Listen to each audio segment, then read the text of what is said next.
Israel yaushambulia mtambo wa kurushia makombora wa Iran. Ujerumani yawaondoa wafanyakazi wake katika ubalozi wake mjini Baghdad kutokana na vita vya Iran. Na Umoja wa Falme za Kiarabu waipongeza Marekani kwa kuliorodhesha kundi la Udugu wa Kiislamu Sudan kuwa kundi la kigaidi. Habari kamili. Jerusalem. Jeshi la Israel limesema limeuharibu mtambo wa kurushia makombora wa Iran uliotumiwa kuvurumishia makombora kuelekea Israel muda mfupi baada ya maroketi yaliyovurumishwa kutokea Iran kusababisha maonyo ya mashambulizi ya kutokea angani katika maeneo kadhaa nchini Israel. Jeshi la Israel pia lilisema lilishambulia viwanja 6 muhimu vya ndege vya kijeshi vya Iran jana usiku. Jeshi lilisema ndege nyingi ziliharibiwa ikiwa ni pamoja na ndege za kikosi cha Quds na helikopta za kivita za Iran. Wakati hayo yakiarifiwa, Rais wa Marekani Donald Trump amesema shughuli za kijeshi za Marekani nchini Iran zitafika mwisho hivi karibuni. Trump ameonya kwamba Marekani itaipiga Iran vikali zaidi ikiwa Tehran itazuia mtiririko wa usafirishaji wa mafuta kupitia mlango bahari wa Hormuz. Nikosia.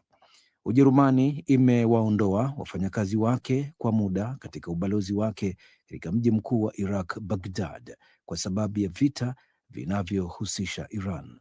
Waziri wa mambo ya nje wa Ujerumani, Johann Wadephul, alisema Jumatatu katika mji mkuu wa Cyprus, Nikosia, kwamba amemshukuru mwenzake wa Marekani Marco Rubio kwa kuunga mkono kuondoka kwa wafanyakazi wa ubalozi wa Ujerumani kutoka Baghdad. Wadephul alitoa matamshi hayo baada ya kuzungumza na Rubio kwa njia ya simu. Jumamosi iliyopita, ofisi ya mambo ya nje ya Ujerumani iliwahamisha wafanyakazi kutoka ubalozi wake katika mji mkuu wa Iran, Tehran, hadi eneo la muda nje ya nchi kufuatia mashambulizi mapya ya Marekani na Israel. Ofisi ya Wizara ya Mambo ya Nje ya Ujerumani ilisema hatua za ziada sasa zimechukuliwa ili kuwalinda wafanyakazi wa ubalozi huo huko Baghdad kutokana na hali ya usalama. Berlin. Serikali ya Ujerumani imelaani vikali matukio mapya ya vurugu kutoka kwa walowezi wa Kiyahudi dhidi ya raia wa Palestina katika ukingo wa Magharibi unaokaliwa. Msemaji wa ofisi ya Wizara ya Mambo ya Nje mjini Berlin alitoa wito kwa wale waliohusika kuwajibishwa. Msemaji huyo aliongeza kusema ukweli kwamba raia 5 wa Palestina waliuawa katika wiki moja tu ni kilele cha kusikitisha. Msemaji huyo alisema jeshi la Israel pia limelaani vitendo hivyo kwa kukemea na kwamba vurugu dhidi ya raia wa Palestina haikubaliki na ni jukumu la Israel kuhakikisha ulinzi wao. Amesisitiza majadiliano katika Umoja wa Ulaya kuhusu vikwazo dhidi ya walowezi zaidi wenye vurugu, akisema Ujerumani haizuii majadiliano hayo. Unaendelea kuisikiliza taarifa hii ya habari za ulimwengu kutoka DW Bonn. Paris. Mkutano wa kilele unaolenga kuongeza matumizi ya nishati ya nyuklia ya kiraia unafunguliwa mjini Paris leo Jumanne, huku mzozo wa Marekani na Israel dhidi ya Iran ukionyesha hatari za kutegemea mafuta ya visukuku. Wawakilishi kutoka takriban nchi 40 na mashirika ya kimataifa wanatarajiwa katika mkutano huo utakaofunguliwa na Rais wa Ufaransa Emmanuel Macron. Marekani na China zitakuwepo, lakini Urusi, nchi nyingine muhimu ya nyuklia, haitakuwepo kwa sababu ya uvamizi wake nchini Ukraine. Shirika la nishati ya atomiki la Umoja wa Mataifa IAEA, ambalo ni mfadhili mwenza wa mkutano huo, na shirika la kimataifa la nishati IEA limesema uzalishaji wa nishati ya nyuklia unaweza kuongezeka maradufu ifikapo mwaka 2050. Dubai. Umoja wa Falme za Kiarabu UAE Jumatatu imeukaribisha uamuzi wa Marekani wa kuliorodhesha kundi la Udugu wa Kiislamu nchini Sudan kuwa kundi la kigaidi. Ikitangaza jina hilo jipya, Marekani ililishutumu kundi hilo la Sudan kwa kutumia ghasia zisizozuiliwa dhidi ya raia ili kudhoofisha juhudi za kutatua mgogoro huo. Hatua hiyo pia ilipongezwa na muungano wa kiraia wa Sudan unaoongozwa na waziri mkuu wa zamani Abdalla Hamdok, ambaye alisema inaakisi mapenzi ya watu wengi wa Sudan waliojitokeza kushiriki mapinduzi ya mwaka 2019. Uamuzi huo ambao utaanza kutekelezwa baada ya wiki moja unakuja baada ya Marekani mwezi Januari kutoa tamko kama hilo kwa matawi mengine kadhaa ya Udugu wa Kiislamu, ikiwa ni pamoja na katika kituo chake cha kihistoria cha Misri. Juba, shirika la madaktari wasio na mipaka MSF limesema mamia maelfu ya watu wako hatarini kutokana na shambulizi la serikali katika mji wa Akobo nchini Sudan Kusini. Mwisho wa habari za ulimwengu.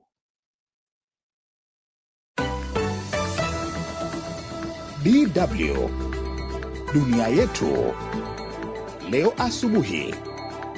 Karibu msikilizaji na unayetufuatilia katika mitandao ya kijamii katika safu ya uchambuzi, na miongoni mwa utakayoyasikia ni kile kinachoendelea katika vita vya Marekani na Israel dhidi ya Iran, ikiwa leo ni siku ya 11 na kiongozi mpya mkuu wa Iran ambaye ametangazwa hapo jana, Mojtaba Khamenei, anakabiliwa na kitisho dhidi ya maisha yake kutoka kwa Marekani na Israel. Je, ataepukaje? Yeye ni kijana ambaye anajua, na hata maandamano yote yaliyotokea hivi karibuni aliyaona. Nadhani anajua nini atachokiwasilisha kwa hivi sasa. Na pia tutazingatia athari za vita hivyo duniani, ikiwemo kupanda kwa bei za mafuta. Kwa haya na mengine mengi, salia nami. Jina langu ni Silvia Mwahozi. Msikilizaji, moja kwa moja tuanze uchambuzi wetu na mzozo wa Mashariki ya Kati, ambako Israel na Irani bado zinaendelea kushambuliana, huku vita hivyo vikizidi kuenea na kuongeza wasiwasi katika kanda nzima, wakati ambapo Teherani ikiwa imempata kiongozi wake mpya Ayatollah Mojtaba Khamenei. Josephat Charo amefuatilia aliyojiri na hii ni taarifa yake. Israel imesema hivi leo kwamba imerusha kombora Iran muda mfupi baada ya shambulio la anga kutoka Jamhuri ya Kiislamu kusababisha maonyo ya mashambulizi ya anga katika maeneo kadhaa ya Israel. Jumatatu jioni, jeshi la Israel lilisema lilitambua shambulio la anga la Iran na lilikuwa likifanya kazi kuzuia tishio hilo. Mashambulizi hayo ya Iran yalisababisha maonyo ya mashambulizi ya anga katika sehemu kadhaa za Israel na kulazimisha watu kwenda kutafuta hifadhi. Jeshi la Israel kisha lilisema limeuharibu mtambo wa kurushia makombora wa Iran uliotumiwa kuvurumishia makombora kuelekea Israel muda mfupi uliopita. Jeshi la Israel lilisema jana kwamba kituo cha kamandi cha kikosi cha Quds cha jeshi la walinzi wa mapinduzi ya Kiislamu la Iran kilishambuliwa katika mji mkuu Tehran, huku eneo linalotumika kwa ajili ya utengenezaji na uhifadhi wa makombora likilengwa katika jiji la Isfahan.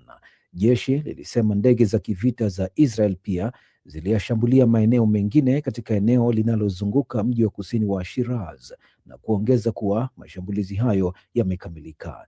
Jeshi la Israel pia lilisema lilishambulia viwanja 6 muhimu vya ndege vya kijeshi vya Iran jana usiku. Kama sehemu ya mashambulizi hayo, ndege nyingi ziliharibiwa, ikiwa ni pamoja na ndege za kikosi cha Quds na helikopta za kivita za Iran. Rais wa Marekani Donald Trump amesema kwamba vita vya Iran vitaisha hivi karibuni, lakini anaonekana kuondoa uwezekano wa kukomesha vita wiki hii. Trump aliongeza kusema kwamba Iran ingeichukua Mashariki ya Kati kama Marekani isingeingilia kijeshi na kwamba silaha nyingi za nchi hiyo zimeharibiwa bila kutoa ushahidi. Rais Trump alionya Jumatatu kwamba Marekani ingeipiga Iran vikali zaidi ikiwa Tehran itazuia mtiririko wa usafirishaji mafuta kupitia mlango bahari wa Hormuz. Wakati hayo yakiarifiwa, walinzi wa mapinduzi wa Iran wamesema leo Jumanne kwamba wataamua mwisho wa vita katika Mashariki ya Kati baada ya Rais Trump kusema mzozo huo utaisha hivi karibuni. Kwa upande mwingine, taarifa iliyotolewa na kamandi kuu ya Marekani CENTCOM siku ya Jumatatu ilionyesha kuwa jeshi la Marekani limeyapiga zaidi ya maeneo 5,000 nchini Iran katika kipindi cha siku 10 za vita. Hayo yakiendelea, Ujerumani imewaondoa wafanyakazi wake kwa muda katika ubalozi wake katika mji mkuu wa Iraq, Baghdad, kwa sababu ya vita vinavyohusisha Iran. Waziri wa mambo ya nje Johann Vadeful alisema Jumatatu katika mji mkuu wa Cyprus, Nicosia, kwamba amemshukuru mwenzake wa Marekani Marco Rubio kwa kuunga mkono kuondoka kwa wafanyakazi wa ubalozi wa Ujerumani kutoka Baghdad. Naam, msikilizaji, baada ya ripoti hiyo kuhusiana na yale yanayoendelea Irani kutoka kwake Josephat Charo, sasa tusikie tathmini kutoka kwa mchambuzi wa siasa za kimataifa Ibrahim Rabi, ambaye kwanza anagusia hali inayomzunguka kiongozi mkuu mpya wa Irani Mojtaba Khamenei na kitisho dhidi ya maisha yake kutoka kwa Israel na Marekani. Kitisho cha Marekani na Israel kinamkabili kiongozi yoyote ndani ya Irani. Hilo wanalifahamu na ndio maana ameshika hiyo nafasi na wao walimchagua. Naweza kusema kuwa yeye analifahamu hilo na ameishi kwenye hayo maisha na vitisho hivyo kwa muda mrefu. Nadhani yeye ni kijana ambaye anajua, na hata maandamano yote yaliyotokea hivi karibuni aliyoona, nadhani anajua nini atachokiwasilisha kwa hivi sasa. Lakini sasa hili linaweza kutafsiriwa vipi? Huyu ni kiongozi ambaye amechaguliwa kisheria, lakini kuna mataifa au viongozi duniani ambao wanajitokeza wanasema wazi wazi kwamba watamwangamiza. Nadhani tafsiri ilikuwa ni nyepesi tu. Hili sio swala linalowahusu Irani, lilikuwa ni swala ambalo linahusu jumuiya za kimataifa au ulimwengu, kwa sababu kwa kiongozi wa nje kwenda kutishia kumshambulia kiongozi mwingine wa nchi nyingine ambaye analinda maslahi ya nchi yake, kwa sababu tu ule kiongozi hataki kufuata maslaha ya upande wa pili, au ni kinyume na sheria za kimataifa. Na Ulaya na hata mataifa mengine ya Kiarabu na viongozi mbalimbali wamekuwa wakizungumzia swala la mazungumzo kwa ajili ya kutafutia mwarobaini mzozo huu. Kitisho hiki dhidi ya Mojtaba kitaathiri vipi juhudi hizi? Mazungumzo sijui ni mazungumzo yepi ambayo wanaweza wakasema tunakaa kwenye mazungumzo, kwa sababu mara kadhaa Irani wamezungumza na wamesema kuwa tumekuwa kwenye mazungumzo mara mbili. Katika mazungumzo yote ya mara mbili tumeyosimama, tumeshambuliwa katikati ya mazungumzo. Sasa sijajua tafsiri ya mazungumzo ambayo viongozi wa dunia wanayotaka kwa Irani, tafsiri ni ipi? Mazungumzo ya aina gani? Umoja wa Ulaya umesema kuwa uongozi wa Iran kwa sasa umedhoofishwa, na kwa mantiki hii unafikiri jawabu la Iran linaweza kuwa lipi endapo ikitokea kwamba kiongozi huyu mpya naye atalengwa? Awali Ulaya walisema pia uongozi wa Irani uko kwenye hali ngumu kabisa. Nadhani ilikuwa kauli ya kansela wa Ujerumani kabla hata ya mashambulizi, ilikuwa ni dhaifu zaidi serikali, na huenda kauli zao zilichochea haya yanayotokea sasa. Ikiwa Irani itashambuliwa tena na kiongozi wao akauawa, nadhani kile kinachoendelea Mashariki ya Kati wote tunakifahamu, na athari ya hii sio tu kuwa inapiga kwa Irani. Nadhani dunia ilitakiwa kusimama kuona kuwa haya madhara yanakwenda kwa nani zaidi, au tunaumia watu gani, na waache kuchochea hili. Na unafikiri Marekani na Israel wenyewe watafanikiwa katika malengo yao ambayo yamekuwa kwa kiasi fulani hayaeleweki? Maana mara wamekuwa wakisema kwamba wanataka kubadilisha utawala Iran, wanataka kubadilisha mfumo, na pia wamekuwa wakizungumzia kutaka kusambaratisha uwezo wa Iran kuunda zana za nyuklia.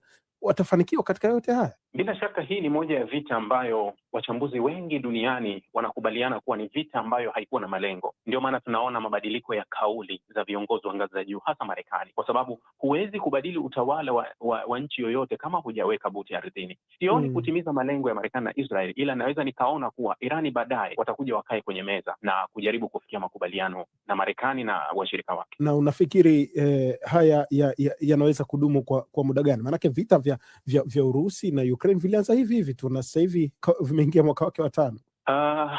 Kidogo vita ya Urusi na Ukraini inaweza ikaendelea kwa muda mrefu zaidi, kwa sababu kwanza inashirikisha nchi mbili za moja kwa moja. Mzozo wa Israeli, Marekani na Iran umeanza kwa kugusa takriban nchi 12. Kuna nchi za Ghuba zaidi ya nchi 5 ambazo naweza kusema uchumi wake umesimama kabisa. Hawa watu wa Ghuba wenye fedha zao ndio wafadhili wakuu wa uchumi wa Marekani. Huyo msikilizaji ni mchambuzi wa siasa za kimataifa Ibrahim Rabi kuhusu changamoto zinazomnyemelea kiongozi mpya wa Irani Mojtaba Khamenei, kama alivyozungumza na mwenzangu Jacob Safari. Tunasalia katika mzozo huo huo ambapo soko la mafuta duniani linaendelea kukumbwa na msukosuko mkubwa kufuatia kuongezeka kwa vita kati ya Irani, Marekani na Israel. Bei ya mafuta ghafi imepanda kwa zaidi ya 25% na kuvuka dola 100 kwa pipa, kiwango ambacho hakijaonekana tangu mwaka 2022. Wataalamu wa nishati wanaonya kuwa mzozo huu unaweza kusababisha athari kubwa kwa uchumi wa dunia kwa kuongeza mfumuko wa bei na kupunguza matumizi ya watumiaji. Idi Sesanga na taarifa zaidi. Masoko ya fedha tayari yameanza kuonyesha dalili za mshtuko. Nchini Japan, faharasa ya Nikkei ilishuka kwa karibu 7% katika biashara za mapema, huku masoko mengine ya Asia yakiumba kutokana na hofu ya usambazaji wa nishati. Sababu kuu ya hofu hiyo ni eneo la mlango bahari wa Hormuz, njia muhimu ambayo hupitisha karibu theluthi moja ya mafuta yanayosafirishwa duniani kwa njia ya bahari. Mapigano yanayoendelea katika eneo hilo yameongeza hatari kwa meli za mafuta na kusababisha usafirishaji kupungua. Mkuu wa utafiti wa nishati katika kampuni ya MST Marque, Saul Kavonic, anasema mwelekeo wa bei ya mafuta sasa utategemea muda ambao usumbufu wa usafirishaji katika mlango huo utaendelea. Tutakachokiona ni kwamba yote yatategemea ni kwa muda gani usumbufu wa sasa wa usafirishaji wa mafuta kupitia mlango bahari wa Hormuz utaendelea. Hivyo kila siku hali hii inapoendelea, tunapaswa kutarajia kwa jumla bei ya mafuta kupanda kidogo kidogo. Kavonic anaeleza kuwa hata kama nchi za magharibi zitaanzisha ulinzi wa kijeshi kwa meli za mafuta ili kuruhusu usafirishaji kuendelea, bado kasi ya biashara haitakuwa sawa na ilivyokuwa awali. Athari kubwa zaidi zinaweza kujitokeza katika soko la gesi asilia iliyosafirishwa kwa njia ya kimiminika, LNG, ambayo hutegemea kabisa njia ya Hormuz. Na hasa gesi inaweza kuathiriwa zaidi kuliko mafuta, kwa sababu bado inawezekana kusafirisha sehemu ya mafuta ya Saudi Arabia na UAE hata bila kupitia mlango bahari wa Hormuz. Lakini gesi ya LNG inategemea kwa 100% mlango bahari wa Hormuz. Tayari baadhi ya nchi zimeanza kuhisi shinikizo hilo. Iraq na Kuwait zimepunguza uzalishaji wa mafuta, huku Qatar ikiripoti kupungua kwa usafirishaji wa gesi. Wakati huo huo, mashambulizi ya droni yamelenga miundombinu ya mafuta katika nchi za Ghuba, ikiwemo mashamba makubwa ya mafuta nchini Saudi Arabia na kiwanda cha kusafisha mafuta nchini Bahrain. Hatua za dharura pia zimeanza kuchukuliwa katika nchi nyingine duniani. Korea Kusini imepanga kuweka ukomo wa bei za mafuta ili kudhibiti gharama za nishati, huku Bangladesh ikifunga vyuo vikuu mapema ili kupunguza matumizi ya umeme kutokana na uhaba wa mafuta. Kwa upande mwingine, mataifa ya kundi la G7 yanajadili uwezekano wa kuachilia sehemu ya akiba zao za mikakati kwa mafuta ili kupunguza shinikizo katika soko la kimataifa. Hata hivyo, wachambuzi wanaonya kuwa ikiwa vita vitaendelea